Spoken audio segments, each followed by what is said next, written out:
This is fiction.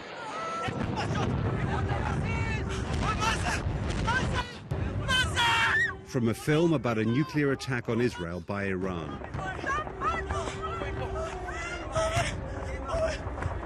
Iran says it doesn't want nuclear weapons. Israel already has them.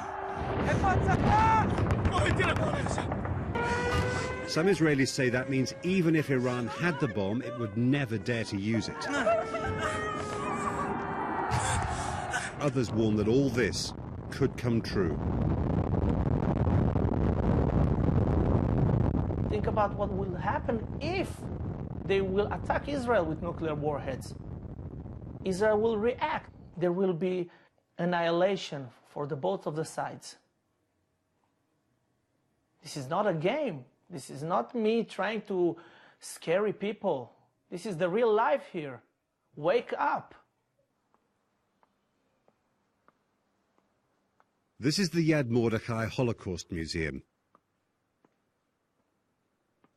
These days, Israel is the most powerful country in the Middle East. But history makes some Israelis feel insecure.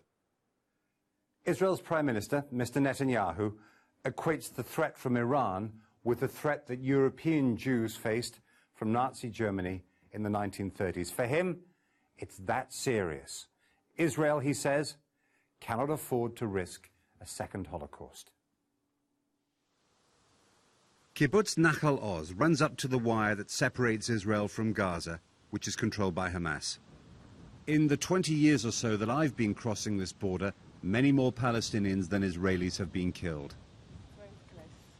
But Israelis here, including Yael Lahiyani, say Iran is now making it more dangerous for their families. Nachal Oz has bomb shelters everywhere.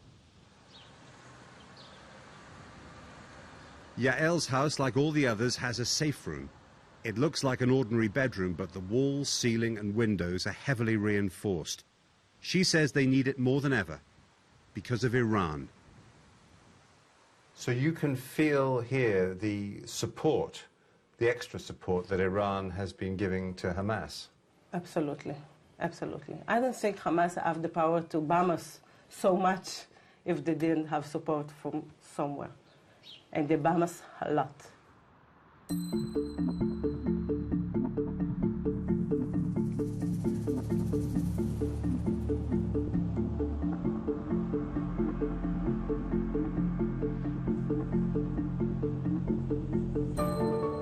The Israeli government's calculation about attacking Iran includes the question of how much damage Iran or its allies, Hezbollah in Lebanon or Hamas in Gaza, could do to Israel in return on the home front.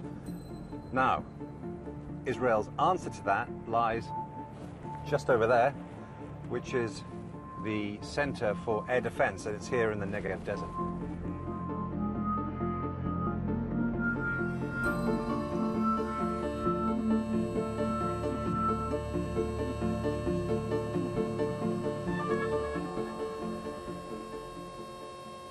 This is the Iron Dome anti-missile system, designed by Israelis, paid for by the US government. It's already shot down missiles fired from Gaza. If this was a real emergency, how long would it take you to set this thing up and fire it? Very quick. Very, very quick. How many minutes? Very quick. Can't tell me. No. Is it a secret? I'm just saying it's very quick. For Israel, taking on Iran and its allies on its own would be difficult, even with a submarine strike force based here in Haifa, as well as aircraft. That might not matter anymore, thanks to promises made by the Americans.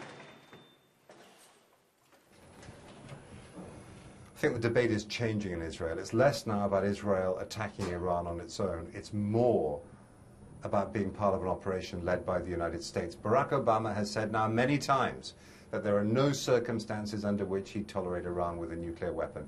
And I think people here are starting to believe him. I'm going to see Denny Yatom, former head of the Mossad, the Israeli spy agency. He thinks it won't be possible to do a deal with Iran, and he believes President Obama would then order an American attack. His intentions are genuine. he really thinks that Iran should not be nuclear and that the United States of America should do everything, including military attack. What about the risks that there could be a wider Middle East war as a result of an attack on Iran's nuclear facilities? It will be less dangerous than to look every morning as Israelis on a hovering nuclear bomb above our heads. Not every Israeli agrees with Danny Yatom. Another former head of the Mossad has said that presenting Iran as an existential threat plays into the hands of Israel's enemies and frightens Israelis. The contrary view to Danny Yatom's is that the existing mix of sanctions, negotiations, and a very real threat of force is working.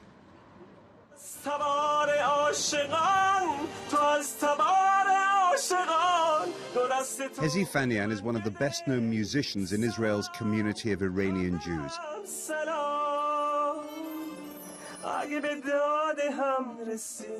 He says he wants to bomb his family's old home with his song Salam, which means peace. Israel, I'd say, is looking less likely now to attack Iran on its own. But President Obama's tough message to the Israelis and Iran is a gamble. It might seal a deal with Iran on its nuclear plans. But if there's no deal, and he keeps his word, war becomes more likely.